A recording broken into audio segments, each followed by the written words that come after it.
Pasaría si el arte pudiera viajar en el tiempo, y si las grandiosas estatuas griegas y los templos romanos volvieran a la vida en una nueva era. A finales del siglo XVIII, el mundo del arte dijo: basta de excesos, adiós al lujo exagerado del barroco, adiós a la frivolidad del rococó. Había llegado la hora de la razón, la armonía y la elegancia. Había nacido el neoclasicismo. Pero el neoclasicismo no solo era un estilo, fue un símbolo de cambio. Mientras las revoluciones sacudían el mundo, el arte también se transformaba. Pero, ¿qué lo hizo tan especial? ¿Cómo influyó en la cultura y el pensamiento de la época? Acompáñenos en este video para descubrirlo. Objetivo del neoclasismo: desarrollo de la agricultura. Al principio, el objetivo del descubrimiento de la implementación de la agricultura, que permitió que las comunidades producieran sus propios alimentos. Sedentarismo. A medida que las personas comenzaron a cultivar la tierra y a crear animales de muchos grupos humanos, adoptaron un estilo de vida muy diferente. Desarrollo de la tecnología. Durante el neoclasismo hubo avances de herramientas, crecimiento de la población, la estabilidad alimentaria y mejores condiciones de la vida. División del trabajo. A medida que las sociedades crecían, se empezaron a especializar en el trabajo de algunas personas, se dedicaron a la agricultura. El desarrollo social y religioso. En este periodo también se comenzó el desarrollo de formas más complejas de organizaciones sociales y religiosas, como las construcciones de templos y apariencias. Hola a todos, ¿alguna vez han visto una obra de artes que parece que fue sacada de la antigua Roma, pero en realidad es del siglo XVIII? Hoy vamos a descubrir el apasionante mundo del arte neoclásico y su impacto en la historia. Este periodo te lo vamos a exponer con mis compañeros del Instituto Gubernamental San Marcos de 11º grado BCH Grupo 3. Mariela y San Marco Tolarrama, William Aldani Velázquez, Betel Rivera y yo, su servilleta, Dulce Fuentes.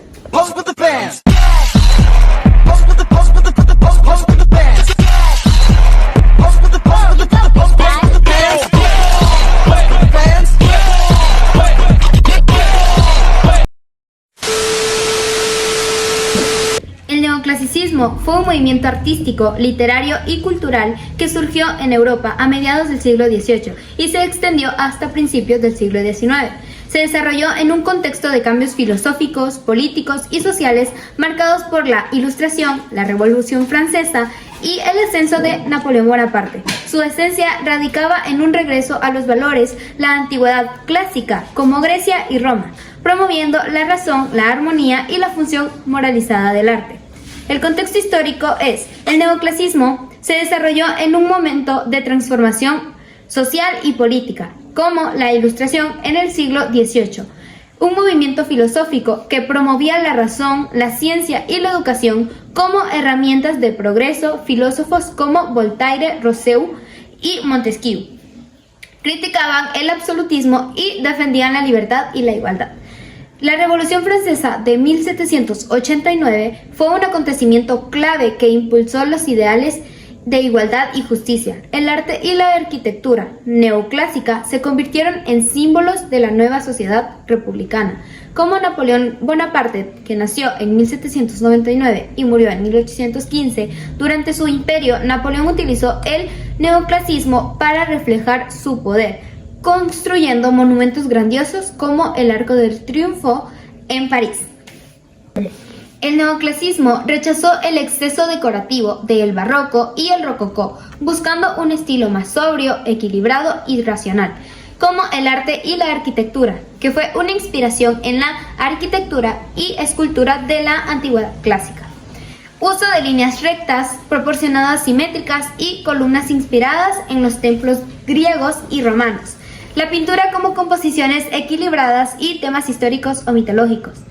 Los ejemplos son como arquitectura, como el Panteón de París, el Capitolio de Washington. Escultura, como obras de Antonio Canova, como Paulina Bonaparte. Como pintura tenemos a Jacques Louis David, como El Juramento de los Horacios, y Jean-Auguste Dominique Ingres. En literatura tenemos el enfoque en la enseñanza moral y social, como el lenguaje claro y lógico, sin adornos innecesarios, el predilecto por la tragedia y el teatro didáctico. Como ejemplo tenemos a Voltaire, Cándido, que critica a la sociedad y a la religión. Tenemos a Molière, que hace comedias como El Avaro, que critica a los vicios humanos. Tenemos a José Cadalso, como Cartas Marruecas, que critica a la sociedad española. En las etapas del neoclasismo tenemos el primer neoclasicismo a mediados del siglo XVIII, que nace en la Ilustración y la redescubierta de las ruinas romanas en Pompeya y Herculano. El neoclasismo tardío a mediados del siglo XIX mezcla con otros estilos como el romanticismo y decae con la llegada de movimientos más expresivos y emocionales. Número 4 tenemos la influencia y legado. El neoclasicismo dejó un impacto duradero en diversas disciplinas. Tenemos como la arquitectura, que inspiró edificios gubernamentales y monumentos en Europa y América. Tenemos el arte, que su enfoque en la simetría y la historia influyó en la academia del siglo XIX. Tenemos a la literatura, que marcó en el desarrollo de la novela y el teatro moralizante. Con el tiempo, el neoclasismo fue perdiendo fuerza ante el auge romanticismo, que priorizaba la emoción sobre la razón. Sin embargo, su legado sigue presente en muchos edificios públicos y en el arte académico del siglo XIX. El neoclasicismo, en conclusión, fue más que un estilo artístico, fue un reflejo de una época que valoraba la razón, la educación y la moralidad.